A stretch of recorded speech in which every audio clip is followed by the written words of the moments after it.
मम्मा, आप मेरे लिए एक बोलने वाली गुड़िया बना दो, फिर मैं आपको डिस्टर्ब नहीं करूँगा और उसी से अपनी सारी बातें किया करूँगा। विभव की भोली सी बात सुनकर संगीता हंस पड़ी। कुछ सोचकर वो उठी और स्टोर रूम में चली गई। पिछले ही सप्ताह संगीता के डिजाइन किए हुए कुछ खिलौने फैक्ट्री से जांच के लिए उसके पास आए थे, जो अचानक कोरोना की वजह से दफ्तर बंद हो जाने के कारण उसके घर पर ही रह गए थे। संगीता ने उन खिलौनों में से एक गुड़िया निकालकर विभव को खेलने के लिए दे दी। वो गुड़िया वैसे तो दिखने में बहुत ही सुंदर थी, लेकिन उसकी आंखें कुछ गड़ू मड़ू सी हो गई थी, जो कभी कभी डरावना सा एहसास दे जाती थी। विभव ने जैसे ही वो गुड़िया देखी, वो खुशी से उछल पड़ा। अरे वाह मम्मा, आप कितनी अच्छी हैं। इतनी जल्दी आप मेरे लिए इतनी प्यारी गुड़िया ले आए। कुछ देर के बाद जब संगीता और विभव खाने के लिए बैठे तो संगीता ने देखा कि विभव ने न सिर्फ बहुत जल्दी खा लिया, बल्कि उसने संगीता की प्लेट से भी खाना लेकर खाना खाना शुरू कर दिया। संगीता थोड़ी हैरान हुई। फिर उसने सोचा कि शायद देर तक खेलने के कारण विभव को ज्यादा भूख लग गई होगी। खाना निपटाकर संगीता एक बार फिर अपने कंप्यूटर के आगे बैठ गई और विभव अपनी नई गुड़िया से खेलने में मग्न हो गया। अभी कुछ ही मिनट बीते ही होंगे कि विभव के हंसने की आवाज से संगीता का ध्यान भंग हुआ। उसे आज विभव की हंसी बदली हुई सी लगी। वो चौंक कर उसके पास पहुंची तो उसने देखा विभव गुड़िया को लिए अलमारी के ऊपर चढ़कर बैठा हुआ था। उसे यूं देखकर संगीता घबरा सी गई। तुम अलमारी पर कैसे चढ़े? अगर गिर जाते तो क्या होता? इस लॉकडाउन में मैं तुम्हें कैसे घर से बाहर हॉस्पिटल लेकर जाती? और हॉस्पिटल में अगर तुम्हें या मुझे इन्फेक्शन हो जाएगा तो क्या होगा? पता नहीं ये कौन सा नया खेल सूझा है तुम्हें। चलो जल्दी नीचे आओ। ओफो मम्मा, कितना मजा तो आ रहा है। मेरी गुड़िया ने मुझसे कहा है कि हम यहाँ बैठकर खेलेंगे, इसीलिए मुझे इसकी बात माननी पड़ी और फिर उसका हाथ पकड़कर मैं आसानी से यहाँ ऊपर आ गया। संगीता विभव की कहानियां बनाने की आदत से वाकिफ थी, इसलिए उसने इस बात पर ध्यान नहीं दिया और किसी तरह विभव को अलमारी से नीचे उतारा। अब तुम्हें अकेले अपने कमरे में खेलने की जरूरत नहीं है, तुम मेरे सामने बैठकर ही खेलो।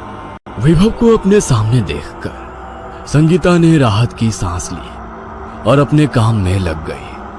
अब कुछ न कुछ अजीब घटनाएं रोज का क्रम बनती जा रही थी। कभी विभव जरूरत से ज्यादा खाता तो कभी अजीब सी आवाज में हंसता, कभी वो पलक झपकते ही किसी ऊंची जगह पर बैठा हुआ नजर आता, तो कभी उसका चेहरा संगीता को डरावना सा एहसास देता। विभव की हर बात में ये बात जुड़ी होती कि गुड़िया ने बोला ऐसा करो वैसा करो, लेकिन संगीता इसे विभव का बचपना समझकर भुला देती थी। इन सब बातों के असर से संगीता को लगने लगा कि वो शायद जरूरत से ज्यादा अपने काम में उलझ गई है और आराम के अभाव में उसे अजीब अजीब बातें दिखाई सुनाई पड़ने लगी हैं। इसलिए उसने तय किया कि वो कल ही अपने बॉस से बात करके 2 दिन की छुट्टी ले लेगी और अपने साथ साथ विभव का भी पूरा ख्याल रखेगी। लेकिन अभी रात बाकी थी। संगीता ने रात के खाने के लिए जैसे ही विभव को आवाज दी, नहीं मम्मा, मुझे नहीं खाना है।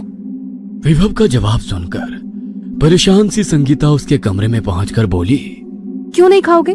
चलो जिद मत करो। गुड़िया ने मुझे खाने के लिए मना किया है।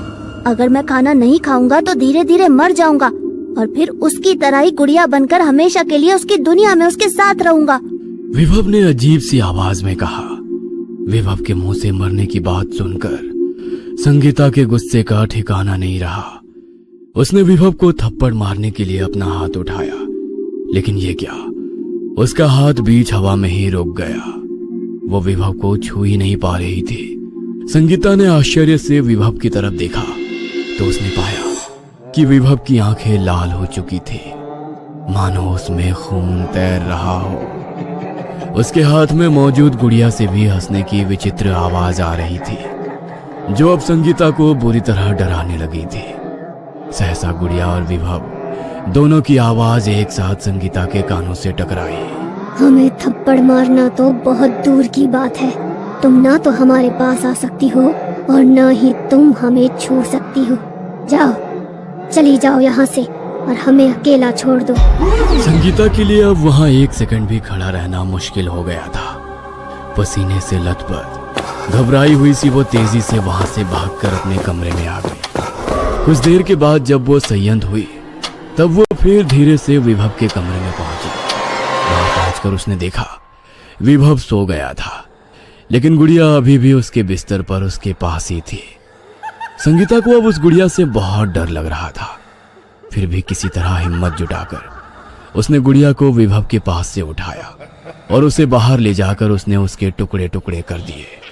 फिर गुड़िया के इन टुकड़ों को उसने एक बॉक्स में पैक किया और उसे अन्य डैमेज खिलौनों के साथ रिकंस्ट्रक्शन के लिए स्टोर रूम में डाल दिया।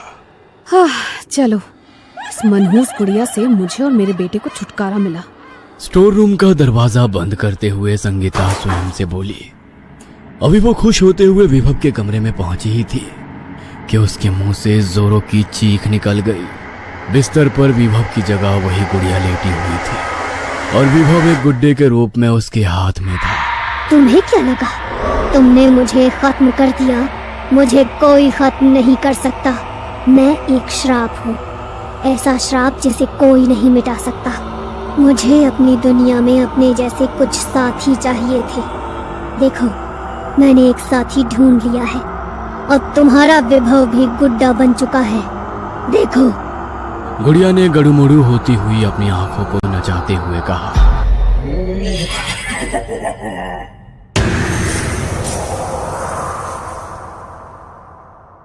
देखते ही देखते वो बेहोश होकर गिर पड़ी।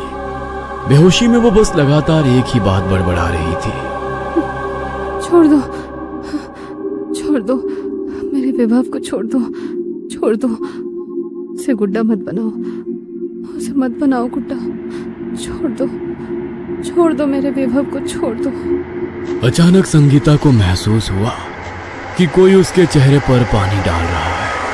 उसने धीरे धीरे अपनी आंखें खोली तो उसके सामने पानी का जग लिए विभव खड़ा था। विभव पर नजर पड़ते ही संगीता झटके से उठकर बैठ गई और उसने उसे खींचकर अपने गले से लगा लिया। संगीता की इस प्रतिक्रिया से विभव ने घबराकर उससे पूछा, मम्मा, आपको क्या हो गया था?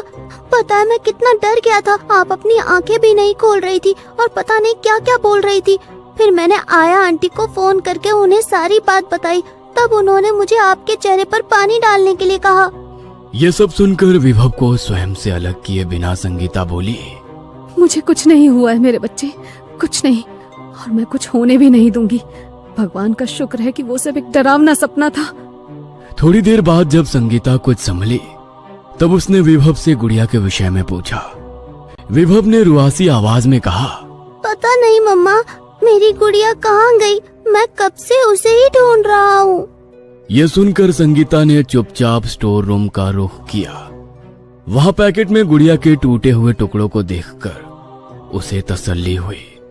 संगीता ने तुरंत माचिस निकाली और गुड़िया के टुकड़ों में आग लगा दी। देखते ही देखते वो सारे टुकड़े धूं धूं करके जलने लगे।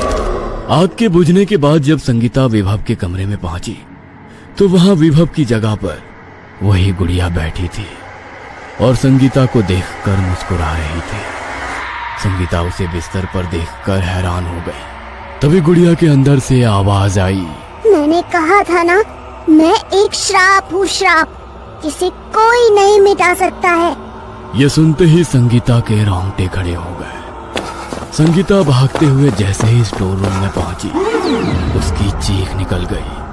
उसने गुड़िया समझकर विभव के टुकड़े करके उसे आग लगा दी थी। अक्सर पागल खाने में रोते हुए संगीता की आवाज सुनाई देती थी। मैंने विभव को नहीं मारा है।